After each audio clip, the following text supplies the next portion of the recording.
I have reviewed nearly all of the Govee product line at some point in my career, and nothing comes close to the imposing nature and fun factor of this one. Behold.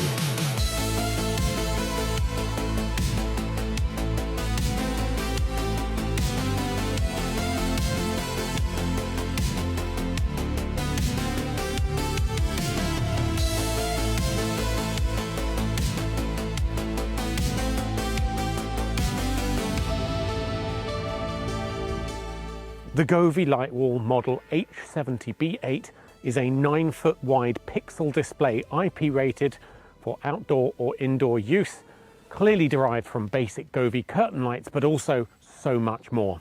I'm James Bruce, you're watching matteralpha.com, and this is the Govee Lightwall. It's the highest density LED pixel net yet, with a pixel pitch of 1.96 inches. Now, to be clear, this isn't a 9-foot wide functional TV or monitor sort of resolution. It's not even an XL-sized Game Boy. It's a mere 32 pixels tall by 48 pixels wide, which is 1,536 total LEDs. So it sits somewhere between digital signage and retro pixel light. It is hilariously large, but that means it has an imposing visual effect from near or far. Up close, of course, it starts to lose definition, with pixels nearly 2 inches apart. But from afar, the display nature of it really kicks in. So let's talk about the design and setup. This is probably the first Govee lighting product I've seen that comes with its own bag, which really helps to solidify the sort of portable, take this to an outdoors event concept. So inside the bag, you get pockets for the controller, the remote, the little bits, the clippy things, and so on. The stands on the left. The display netting is in the center in 3 packages, each labeled with a number, while the frame itself sits at the back. It's surprisingly quick to put together, actually. You screw in the side pieces, push fit another on top, and then push fit the top bar. 15 minutes or thereabouts once you're familiar. There is no bottom rail, however, and I found, especially on slightly uneven ground, the supplied water bag stabilizers were really essential. Don't skip out on those. And even then, you may need to fiddle a little bit to get the frame sort of squared off. And I can't emphasize the importance of having a flat base, because this did actually end up blowing over in mild wind, thankfully no damage. But it is absolutely critical to put it onto a flat base, something you can make solid. To fit the nets, you simply unfurl them and use the supplied hooks to hang them on the top bar. Power cabling is at the base. The net frames themselves also have clips for the edges and a little slot-in piece for the middle. There's also some net clips supplied to ensure they remain equidistant. I was a bit scared of the frame falling down though, so I didn't affix those for now, thankfully, because it did fall down when I left it out overnight. Now, I've used the water supports on the base. I would say those are essential regardless of what surface you put them on. But of course, if you're going to be using this semi-permanently, you can also bolt the base pieces to the floor, either with rule bolts or sort of strong wood screws into some decking, for instance. It's IP67 rated, so it should be fine to be left out in the rain. However, personally, I wouldn't do that. Now, when it comes to controlling the Lightwall, it's a bit of a mixed bag, but some of that bag is incredible, so keep watching. The new Tools tab has a handful of things like clock or weather. I hope as we get beyond the launch date that we see more tools in there. It's a bit sparse right now. Nothing I would actually use. I have a much smaller pixel display from Devoom that I reviewed a couple of years ago, and that came in really handy with stats like YouTube follower and like count. And it also had a custom tool designer, which would be nice here too. So being able to program in anything with an API, basically. As usual, there's a huge range of scenes in the app, and I'm using air quotes because most of them are no more than animated GIFs, basically, which I would very much describe as somewhat cheesy. The Lightwall also sees the introduction of AI Lighting Bot 2. Now, in the past, I've been pretty down on the AI Lighting Bot because it really doesn't translate well to lighting effects, I found. In this case, it's a lot cooler because it's basically just an image generator. Fireworks. Oh, here we go. Actually, that's not bad. My only complaint at this point would be that it doesn't loop. Would have been quite clever if they had looped that rather than just, what is it, I'm going to say 5-second clip. This is clearly going to the cloud, so it's quite a slow service. It takes about 90 seconds for a single image to generate, so be prepared to wait. In practice, this was pretty fun. Cyberpunk retro wave driving through a city at night. So, I mean, on my phone, this looks pretty cool. Again, it's a very short non-looping GIF, but when transferred to here, it makes less sense.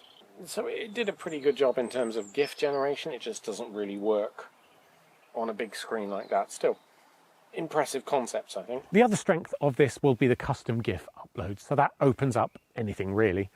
There's also a finger sketch DIY option too, but there's seemingly no way to add text unless I missed that, which would be better, I think.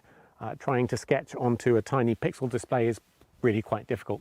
Now, I've left the best bit till last because in addition to the standard 10 or so audio reactive modes, which are very cool, don't get me wrong, Govee also has a new coordinated show mode called Scene Stage. This Scene Stage mode is currently in beta and works with sort of a handful of other Govee products, and it allows you to create a synchronized show across multiple Govee devices, similar to Audio Dream View modes, but rather than just syncing lights together so they flash at the same time, it allows you to actually map them into a 2D space such that they are coordinated. The animation knows your fairy lights are above the net and will all join in the lighting fixtures together, positioning elements of the animation across the lights. And when it works, it is amazing. In terms of supported products, right now I can see the curtain lights 2 and Pro are supported. I don't have either of those, sadly. The chromatic string lights are supposed to be, but I couldn't get them to work. Again, beta. The Christmas string lights too, as well as the icicle lights, which I have here 2 strings of above and below. If you have the Christmas string lights, you'll want to shape map them first. And then, of course, the shape is transferred so it maps correctly, say, onto your Christmas tree or whatever. The Govee Lightwall is big, bold, and beautiful, and it feels like a very new kind of niche product direction for Govee. It's probably the most impressive product I've seen from Govee yet, especially when it allows you to combine other fixtures into one coherent scene. It is stunning. Although it will have some appeal to homeowners who want to put on sort of holiday displays, perhaps those of you who have struggled to use existing curtain lights products effectively connecting them together, this may be exactly what you're looking for. But I think the carry and the storage case, the portability aspect, and the new Scene Stage pushes it very much more into the professional and kind of pop-up event category, which is primarily where I'll be using it. The Lightwall is incredible and it's pricey, launching at $450. There aren't many similar products to compare this to. The NeoPixel outdoor LED netting at 80 pixels wide by 20 tall is also just under $500, and that doesn't include any mounting hardware at all. There's also some generic off-brand pixel nets that you'll find on Amazon. Again, no mounting hardware, and those won't support anything nearly as cool as the Govee Scene Stage. They won't connect together. So the Govee pricing is actually about the same as 3 of its own curtain lights. Roughly the same number of pixels too, but again, that would include no mounting hardware. So compared to buying individual nets and trying to connect them together, it's surprisingly good value, but still expensive. Now, it feels a bit repetitive saying this every video, but while the Lightwall does support matter for power, brightness, and color, honestly, given the nature of this product, I can think of literally no reason to even add it to your Matter smart home system. There's no situation where assigning a single color to this would be helpful or cool. The chances are you'll either be using this at home in conjunction with a bunch of other lights for Scene Stage, which you'll need the Govee Home app for, of course, or using it away from home over Bluetooth at your event or whatever, so Matter would be useless for you there anyway. So that's it from me. Hit like if this video helped you. I am genuinely blown away by the Govee Lightwall. Do subscribe for more reviews, explainers, and tutorials, and hit us up at matteralpha.com for a full database of Matter-supported products. Until next time.